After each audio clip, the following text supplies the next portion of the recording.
would have had easy access to, because Venice was the world capital of glass production in 1500. Leonardo's plan was to breathe through a long snorkel made from hollow bamboo. The drawing of it. Above the surface of the water emerges the mouth of a tube by which the diver draws breath, supported upon wineskins or pieces of cork. The lengths of bamboo are joined together with pigskin sheaths, but had Leonardo considered the effects of water pressure? As I inhale a little bit, which simulates the outside water pressure, watch what happens. Right, You see? so It just you're going to collapsed shut. suffocate. Or Yeah, rather, I'm exactly. going to suffocate. Yeah, well, not Okay. me. The drawing shows that Leonardo understood enough about water pressure to place a spring inside the pigskin sheath to stop it collapsing. But could his grasp of physics in the 1500s really enable him to design an entire underwater breathing apparatus? Now when I inhale, go ahead and plug the side for me. Right, okay, so it's keeping it open. Exactly. And given the flexibility as well. Exactly, yep. So it didn't fully collapse, which Yep. means that perhaps Leonardo had more interest and more knowledge in water pressure than we thought. In for the next test. Leonardo's diving suit is now ready. Jackie is testing it first in the safety of a swimming pool. What we got here, A hollow cork float holds the bamboo snorkel out of the water. also known as the mushroom. See how the water just runs right down. The water is shed away from the intake sphere, so there's no water going to run down inside.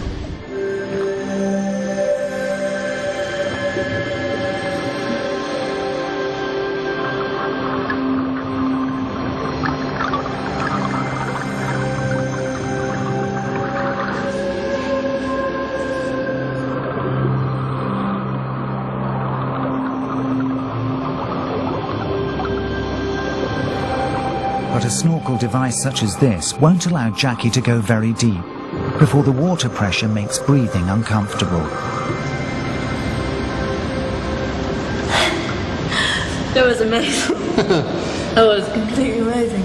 I was really enjoying that.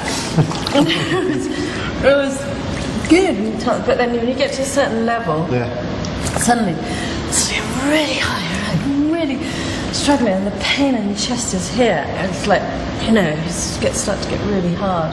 Right. But you know, just a couple of inches, moving up a couple of inches makes all the difference, and you can breathe really easily. It's fine. Leonardo's scribbled instructions for all his devices are chaotic and fragmentary. Perhaps they're also deliberately misleading. He may either have been protecting his intellectual copyright or trying to stop his designs from being misused. I have many times been asked to describe my methods of remaining underwater without sustenance, but I've always refused on account of the evil nature of man who could practice assassination at the bottom of the seas. Scott and Jackie are now going to test the diving suit in the Venetian lagoon, where Leonardo intended it to be used 500 years ago. We know the concept as he sketched it is limited and dangerous, so Scott has had to work out what Leonardo didn't tell us. The float, you know, the cork float. Yeah. It's way too complex for just being a cork float. There has to be something more to it. And as I was looking at the sketch, I started to realize that I think that he actually, Leonardo da Vinci, actually put some stuff on the drawing that wasn't correct. I think he's trying to hide something else. And I'll tell you what I got. These holes up there, up on the top, up here. Yeah. The holes, I don't think they were up here. I think the holes were down low. Because if they were down low like this, then we have a massive air chamber inside here now.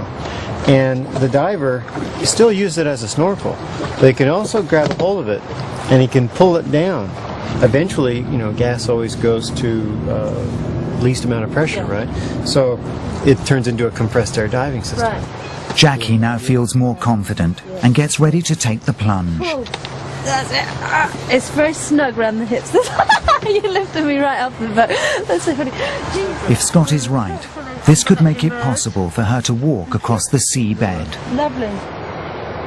So all I've got to do is get a hold of these ropes and then pull it down. I'm going to get this big load of fresh new air into the hood. And I was looking through some other pieces of paper here. He had this bellows right here, and there's a flexible hose coming off of it. So we're thinking that if we were to use the bellows, you're actually giving compressed air to a diver. Okay.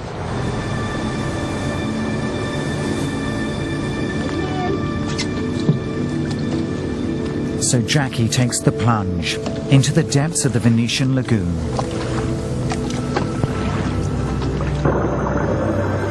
But could she fulfill Leonardo's dream of walking along the seabed?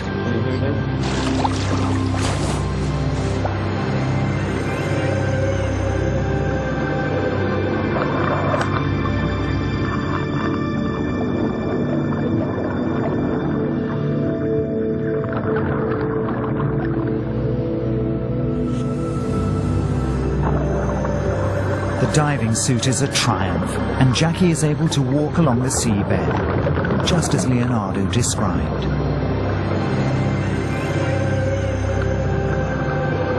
An underwater army.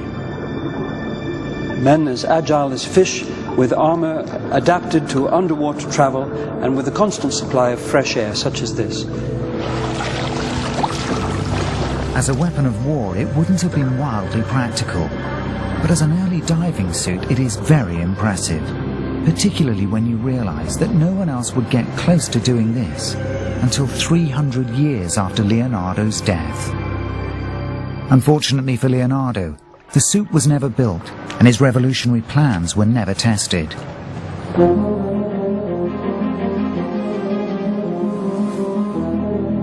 Attacked in another part of their empire, the Turkish fleet turned around and sailed away without a fight. And the Venetians sent Leonardo away without a single ducat for his pains. But Leonardo didn't give up. He went right on inventing. In his surviving notebooks, alongside the diving suit, are hundreds of eclectic ideas which seem to stand outside his time. Catapults, printing presses, spring-driven motors and windmills. Artillery designs more 19th century than 15th. His deadly-looking finned missiles look more like the high-explosive shells of modern times. And his notebooks also show another preoccupation: money. Alongside the incredible inventions and drawings are shopping lists, notes of the cost of food and clothes for his household, detailing his permanent cash flow problems. His need to earn a living meant he often had to keep very strange company indeed. Leonardo frequently mentions his horror of war and man's inhumanity to man. But his ambition brought him in the winter of 1502 to the door of one of the most brutal and bloodthirsty tyrants ever known.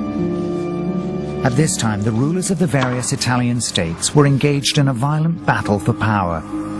But there was one man whose ruthlessness and brilliant military cunning they all feared: Cesare Borgia. Leonardo was very pragmatic. Leonardo wanted to be free to be Leonardo, and the only way he could do it was to have money. So he took commissions he didn't really want. Often he wouldn't finish them. He got involved